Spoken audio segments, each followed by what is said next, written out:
자, 다음은요. 키워드 중에 하나였는데요. 옷감 얘기입니다. 이 기사가 나온 지가 꽤 됐어요. 그리고 계속 뭔가 이렇게 이어지고 있는 모습인 거죠, 지금요. 그리고 중간에 이제 소송 형태도 나타나고 있었고요. 기사 보겠습니다. 공개 안 하니 더 커지는 김정숙 여사 옷감 논란이다. 이렇게 돼 있습니다. 그러니까 이른바 김정숙 여사가 이제 해외 순방, 문재인 대통령과 함께 해외 순방을 많이 했잖아요. 그때 착용한 옷과 뭐 액세서리 관련해서 굉장히 숫자가 많다. 그러면은 그 비용은 도대체 어떻게 된 겁니까? 뭐 이런 거에서 시작이 되는 거예요. 좀 더 보면은요. 시민단체가 고발을 했어요. 그리고 국민의힘에서는 왜 공개를 안 하는가? 옷값이 왜 국가 기밀인가? 이렇게 또 압박을 하고 있는 상황인 겁니다. 자, 요 사안 얘기 좀 해보겠는데요. 먼저 최인정 변호사. 오늘 최인정 변호사께 계속 이제 사실관계에 대한 질문을 드립니다. 이게 어떻게 시작이 된 거고 왜 이 출발점이 어디에 있는지 설명 좀 해주세요. 그렇습니다. 이 문제가 예. 2018년 경에 무렵에 이제 그 김정숙 여사님의 그 외출했을 때 입는 옷이 상당히 고가이고 이른바 명품 옷이 줄줄이 입고 나오는 그런 문제를 그러니까 이 나올 때마다 아, 이게 무슨 납세자연맹에서 옷이다 뭐 이게 고가 아니냐 뭐 이런 얘기가 그렇죠. 있었거든요. 그러면서 이제 2018년에 그 한국 납세자연맹이 행정법원에 정보 공개하는 소송을 열었습니다. 그런데 그게 4년 동안 지금까지 질질 끌다가 지난 2월 10일 날 행정법원에서 정보를 공개하라 이렇게 판결이 났죠. 정보는 뭡니까? 어떤 정보를 공개하라는 거예요? 결국 이제 이 김정숙 여사의 옷값 예. 그런 그 내역, 사용 내역 이런 부분을 공개하라라고 판단을 그러면은 했었는데 의전비, 뭐 특할비 이런 쪽에서 그렇죠. 간 거 아니냐? 그렇죠. 그렇게 했는데 이 부분에 대해서 항소를 했습니다. 근데 이 부분과 관련해서 왜 문제가 됐냐 하면은 예. 문재인 대통령께서 취임사 때 뭐라고 했냐 하면은 빈손으로 취임했다가 빈손으로 퇴임하는 대통령이 되고 싶다. 깨끗한 대통령이 되고 싶다. 이렇게 얘기했습니다. 나아가 민원을 제기했는 행정소송에 대해서 1심 판결이 정부 패소가 나면 항소하지 마라라는 지침을 줬었습니다. 그리고 말씀드렸듯이 2018년경에 예. 이 김정숙 여사의 옷에 대해서 문제를 제기하니까 청와대에서 아마 카드 뉴스 많이 봤을 것 아닙니까? 카드 뉴스로 어떻게 그 얘기를 했냐 하면은 한 6가지. 그 김정숙 패션에서 궁금하시죠? 하면서 10년간 즐겨 입던 옷을 자주 입는다. 그리고 정상회담 시 한복은 어머님이 물려주신 것을 염색한 것이다. 예. 그리고 10만 원대 홈쇼핑 정장을 입는다. 그리고 바느질로 손수 수선도 한다. 예. 낡은 구두는 깔창과 굽을 수선해서 입는다. 예.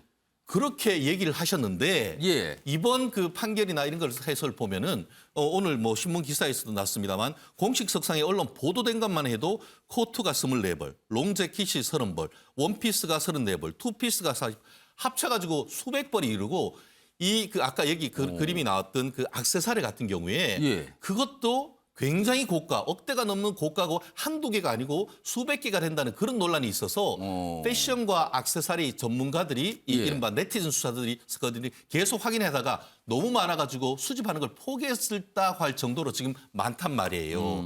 그리고 최근에 또 그 언론 보도된 걸 보면은 문재인 대통령과 김정숙 여사가 적십사사 모금하는 TV 어떤 모금 행사에 가서 예. 이렇게 금일봉을 하시는데 분명히 사진 찍을 때는 진짜 주먹만한 과학장에 주먹만한 보석이 박힌 이 그 손가락지가 있다가 그걸 어떻게 되는지 내리면서는 이 손가락에 있던 금가락지를 돌려가지고 이렇게 감추는 그런 동영상이 공개가 됐단 말이에요. 결국 이런 부분에 있어서 과연 우리나라가 세금이 내는 어떤 그것이 제대로 쓰여지고 있느냐. 마치 박근혜 전 대통령의 특활비, 옷값이 뭐 수억 원이라고 민주당이 그렇게 반발을 했었는데 예. 도대체 지금 김정숙 여사가 제대로 쓰고 있느냐. 그리고 그것에 대해서 법원이 공개를 하라고 했더니만 그게 국가 안보와 관련된 것이기 때문에 공개하지 못한다. 그러니까 댓글이 뭐가 달렸는지 아세요?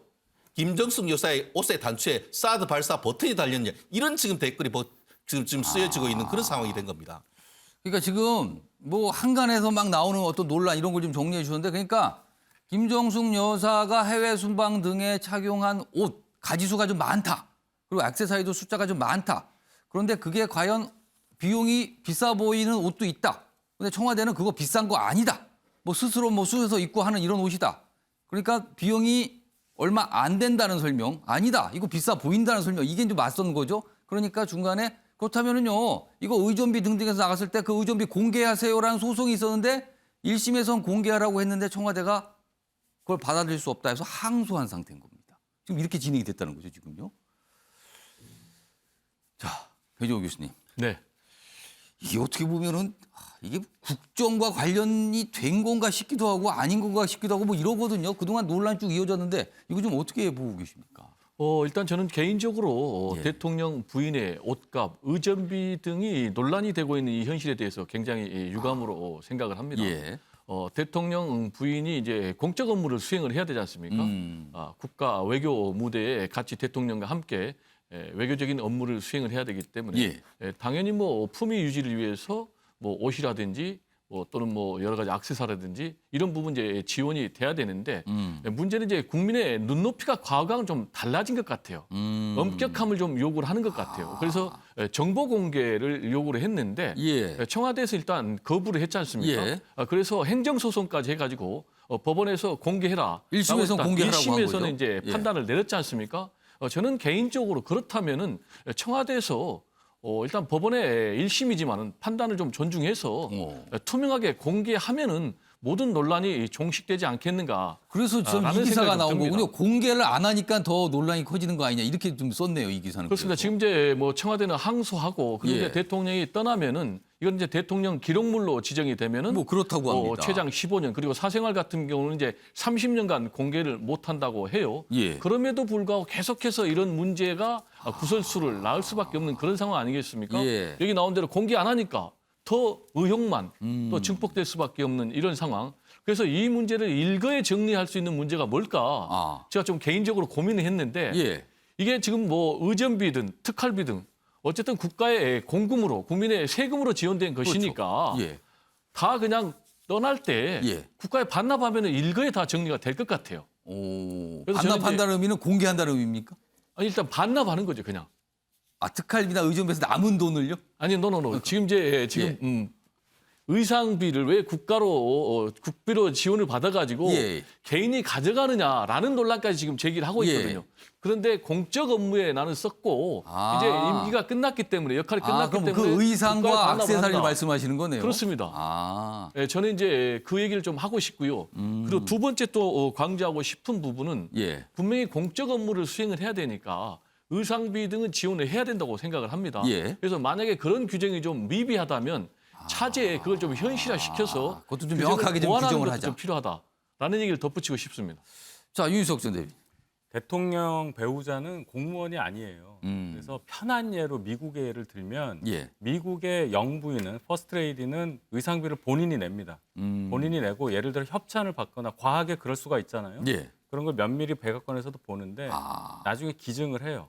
기증을 하는데 기증의 주체는 영부인이 아니고 그 옷을 만든 사람이 기증하는 식으로 그렇게 갑니다. 그건 완전히 빌려 입은 형태가 되는 거네요. 그런 형태가 되는 겁니다. 그래서 이게 깔끔하게 정리될 거면 앞으로는 이제 대통령 배우자에 대해서 특활비에서 지원하는 게 그걸 아예 안 하고 그냥 개인이 소화하는 게 맞다고 봅니다. 저는 국민의식이 높아졌습니다. 지금은 어떻게 돼 있어요? 그런 규정이 명확하게 있습니까 지금? 없죠. 없으니까 공개를 못 하는 거예요. 제가 볼 때는. 특활비를 어디에 썼는지에서 밝혀라 했을 때 못 하는 이유가 그것이기 때문에 이제 새 정부가 출범을 하면 대통령 배우자에 대한 어떤 예우의 차원이라든지 이런 부분에서 명확하게 규정을 만들어서 국민들께서 적어도 세금 문제 때문에 불편을 겪는 그런 일은 없기를 그렇게 바랍니다.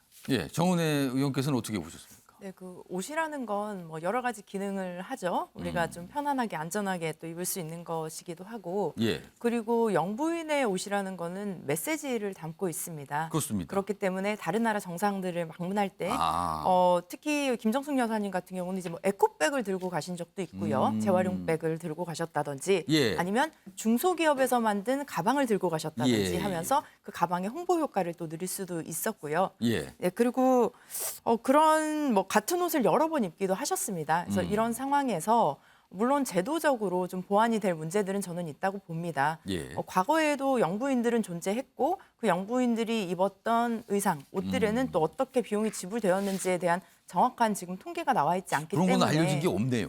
그런 과거에 대한 전례들에 대한 결과가 없고 그리고 나서 이번에 김정숙 여사에 대한 문제만 제기를 한다면 우리가 좀 더 문제가 있다고 보고요. 그리고 과거 박근혜 대통령 같은 경우도 이제 의상에 대해서 좀 논란이 많았죠.